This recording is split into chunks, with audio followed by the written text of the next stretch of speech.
ആ പേഴ്സൺ നിങ്ങളെ എങ്ങനെ കാണുന്നു എന്ന് ചോദിച്ചാൽ, അല്ലെങ്കിൽ ആ പേഴ്സൻ്റെ മനസ്സിൽ നിങ്ങൾക്കുള്ള സ്ഥാനം എന്ന് പറയുന്നത്, നിങ്ങൾ ആ പേഴ്സൻ്റെ മോട്ടിവേഷനാണ്. അതായത് ആ പേഴ്സൺ ഇപ്പോൾ ആ പേഴ്സൻ്റെ കരിയറിലോ ആ പേഴ്സൻ്റെ ജീവിതത്തിലോ എന്തെങ്കിലും വിജയം നേടിയിട്ടുണ്ടെങ്കിൽ അതിനൊരു പ്രധാനപ്പെട്ട കാരണം എന്താണെന്ന് ചോദിച്ചാൽ അത് നിങ്ങളാണെന്ന് പറഞ്ഞാൽ നിങ്ങൾ ആ പേഴ്സണ് കൊടുത്ത മോട്ടിവേഷനാണ്. നിങ്ങൾ അറിഞ്ഞോ അറിയാതെയോ ആ പേഴ്സണെ ഒരുപാട് മോട്ടിവേറ്റ് ചെയ്തിട്ടുണ്ടായിരിക്കാം. ആ ഒരു മോട്ടിവേഷനാണ് ആ പേഴ്സൻ്റെ ജീവിതത്തിൽ അല്ലെങ്കിൽ ആ പേഴ്സൻ്റെ കരിയറിൽ ആ പേഴ്സൺ ആഗ്രഹിച്ച ഒരു വിജയം നേടിയെടുക്കാൻ ആ പേഴ്സണെ സഹായിച്ചത്, അല്ലെങ്കിൽ ആ പേഴ്സൺ ആ ഒരു വിശ്വാസമുണ്ടായത്.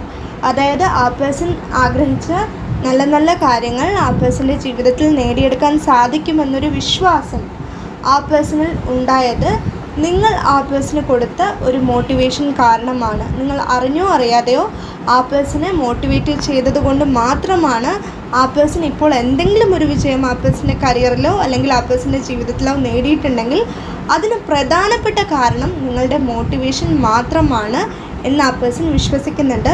മേ ബി നിങ്ങൾക്കിത് അറിയില്ലായിരിക്കാം, അല്ലെങ്കിൽ നിങ്ങളങ്ങനെ വിചാരിക്കുന്നുണ്ടാവില്ല നിങ്ങൾ ആ പേഴ്സണെ മോട്ടിവേറ്റ് ചെയ്തിട്ടുണ്ടെന്ന്. പക്ഷേ ആ പേഴ്സൺ അറിയാം, അല്ലെങ്കിൽ ആ പേഴ്സൺ അത് വിശ്വസിക്കുന്നുണ്ട്.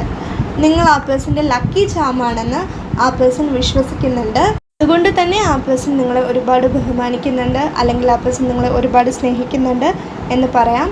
അതായത് ആ ഒരു മെസ്സേജും എനിക്കിവിടെ ലഭിക്കുന്നുണ്ട്. അതുകൊണ്ടാണ് ഞാൻ പറയുന്നത്.